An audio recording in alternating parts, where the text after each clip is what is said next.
This is Mark's Jeep, and it's pretty sick.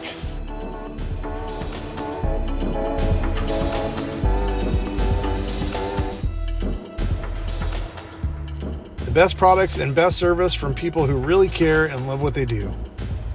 Mountain State Overland is proudly supported by OK 4-Wheel Drive.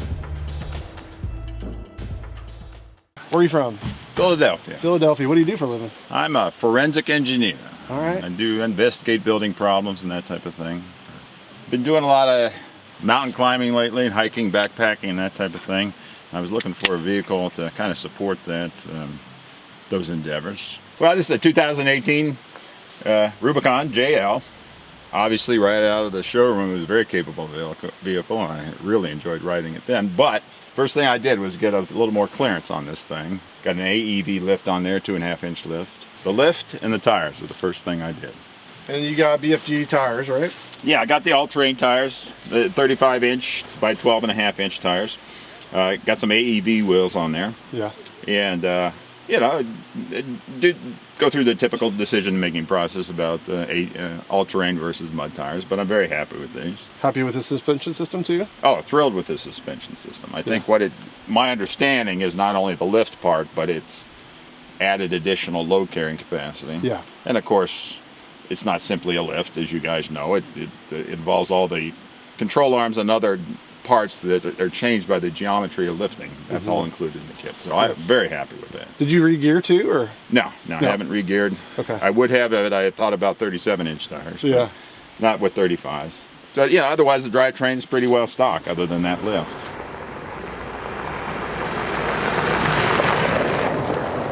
Yeah, I got the come-up winch. Had the plastic bumper on here, so I had to change the bumper. You know, I didn't have the metal bumper when I bought it. So I decided to go with this Genrite aluminum bumper, because it's not only is it a shorty, of course, it saves some weight, but it's made out of aluminum. Yeah. And I like the way it's almost like a skid plate on the approach angle there. I really like that about it. Yeah. And then of course they had the winch mounted in there. Yeah, and you've got your lights pitched out. Yeah, I like that. You know, just for a ditch type situation. Yeah. You know, so you can see what's on the edge of the road. I have those Baja lights. They're just wired into the original wiring for the lights that were set in the stock bumper. Lights, yeah. So it was no big deal to wire it. That might be the next thing, is what other kind of lights I might want to add to this thing. Anything under the hood? No, it's but it is that 4-cylinder turbocharged engine, and I was a little leery of trying that because it was kind of a new technology for Jeep. Yeah. Instead of the standard V6. Had the diesel been available, I would have been real tempted to go with that, but it wasn't available. 2018. It's been very reliable, of course, and all the power I need, and it seems to get maybe a couple miles a gallon better than the V6. Factory sliders, are these aftermarket? Yeah, no, that's the factory Rubicon slider. You know, it's one of those things I thought about too, but I've yet to be in a situation where that hasn't handled it. You know, the day that doesn't handle it, I'll look into something else. But yeah. It hasn't happened yet. I mean, that's kind of been my philosophy, just kind of add things as I go when I realize I need to do that. Yeah, absolutely. Yeah. Yeah, I really like the rack system, particularly because it's mounted, got the front mounts on the frame through the cowl on the hood, and then the back goes directly through the canopy and attaches to the roll bar. Yeah. So it's completely self-supported, separate from the fiberglass. And so did you get the rack first and then think about the tent and the awning, or you kind of had an idea? No, that was definitely a decision, a combination decision. So that was the whole package you thought about, awning, tent, Kind of picked out a tent. I thought, what kind of rack am I going to need to support that kind of tent? Yeah, absolutely. And the way it's mounted and all that stuff, and the mounting system ended up being very straightforward. Yeah, I got water on this side. I keep fuel on the other side. Yeah, and you've actually got yours piped in, so you're ready to go when you need water. You don't have to disassemble everything. No, I don't do anything. It's just a plastic spigot here. Yeah. One of these days I'll figure out something to put underneath there, but so far it hasn't bothered me too much. And when this one's empty, you'll move this over to here. Exactly. Okay, great. Exactly. Yeah. I'll flip them around so the spigot's still on the back toward the cooking area here. And you got an AT Overland propane cylinder holder, right? Yeah. I just added that last week. I really like that. Yeah. The first thing I did was the goose gear plate system before I did the whole kitchen thing. And I took out the back seats. And once I took out the back seats and put in the plate system, the whole storage, just so much storage opened up in this JL. And I was thrilled with even that. Even when I was sleeping in the back, it was nice to have that plate system and open up all the storage. I'd gotten this table, you know, that a lot of people had. I got this a long time ago to cook out of, but I found myself having the fridge on one side and the food stored on the other side, and I had to keep, as I'm cooking, I'm going to one door here and one door there to get food out and route things. So I decided what I really wanted was a system where I could, everything I needed to cook, utensils, food, refrigerator, stove, was all in the back. I didn't have to be wandering around. Yeah.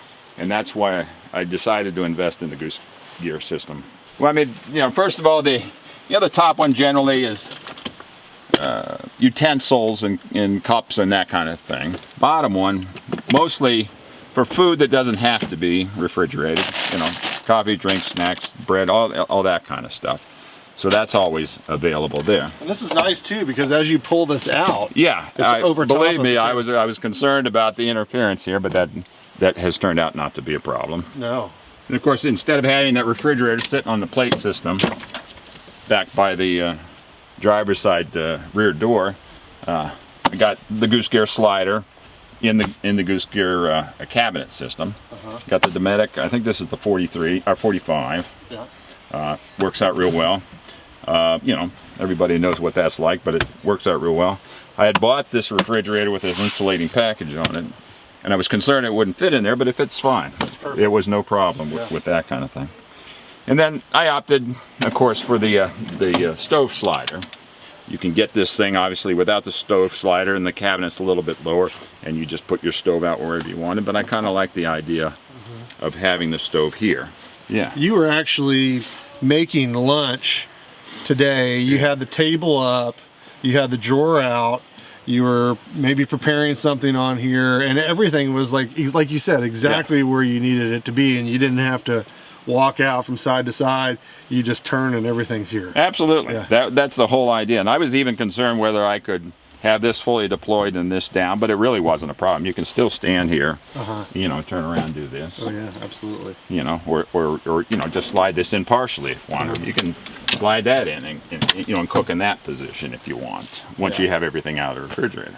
And the only thing I have to do is I have to string the propane hose from there to the partner cook stove. Easy peasy. And that doesn't take any time.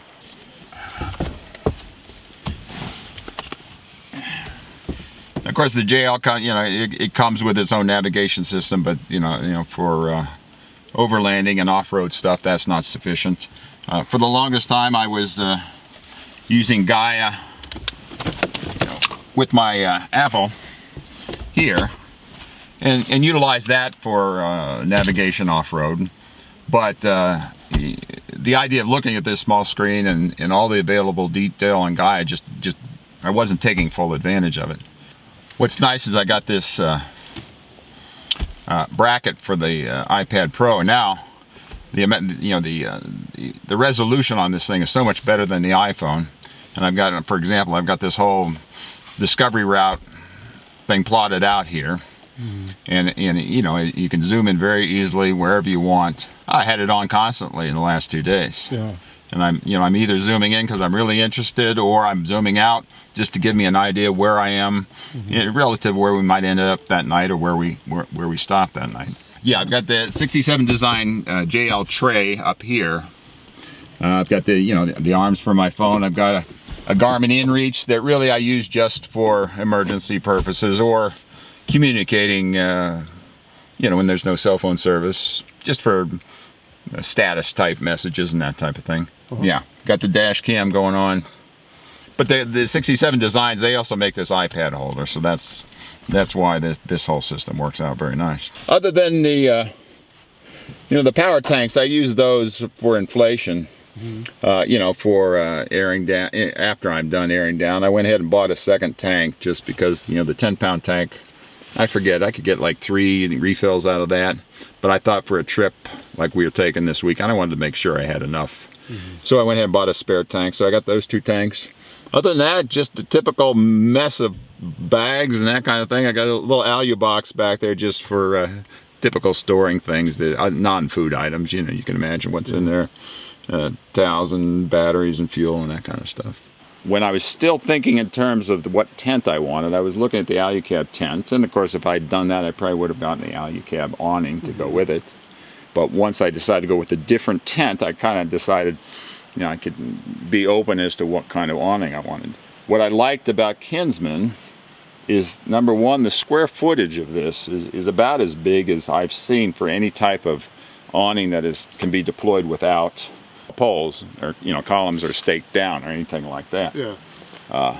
The height of these trusses are such that I've never had this situation where I even felt like it was necessary to tie it down in the wind so far.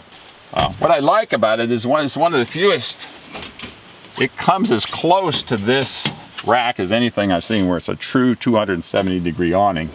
And what keeps it in place is this pin here, the spring-loaded pin that goes right into a hole there. And once that's clicked in, that holds it in. This strap really is there just to help position things. It's not the primary thing that holds the awning open. But the bottom line was the workmanship, frankly. I thought the workmanship on this thing was very nice. And I liked the idea that I could communicate with the guy that's actually making them. Yeah. And he and I talked about it. He told me when he could get it to me. And he has special mounting systems that are designed specifically for different rack systems. On the map, Ricky Knob at about 3,800 feet. What do you call it? This is a Camp King tent. It's fabricated in Australia. I really decided I wanted a metal tent, or a hard shell tent, and I wanted metal over fiberglass because of the durability and the fact that I store my Jeep outside all the time and I never take this off. It sleeps two people very easily. No, it's very simple. Those poles come off, you slide those in over your bedding. You have this elastic cord that goes around that collapses that awning, pulls the walls in as you pull the tent down. There's plenty of room up there. All the bedding's always stored up there. You don't have to put your bedding in after you store it, which I like. It's got a couple of pockets on each side for, you know, sometimes I carry a pair of sandals. The only odd thing about any of these tents is getting up and down in your stocking feet. It hurts your feet actually to stand on this thing unless you have shoes on. So, pretty sweet truck. What are you doing to it next? I got to tell you, that kitchen setup was the last big investment situation. And this weekend's the first time I've utilized that to any great extent. So I'm working the whole workflow thing and we're seeing where I really want to store things and that kind of thing.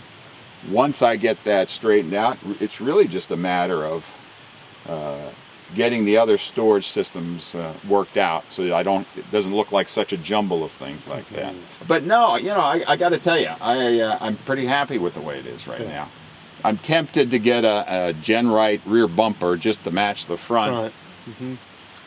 But I haven't found a real need for it yet, you know. I was thinking skid plates at one point in time, but so far I haven't run into too much problem. Maybe the more I do this, I might think about a little more skid plate protection.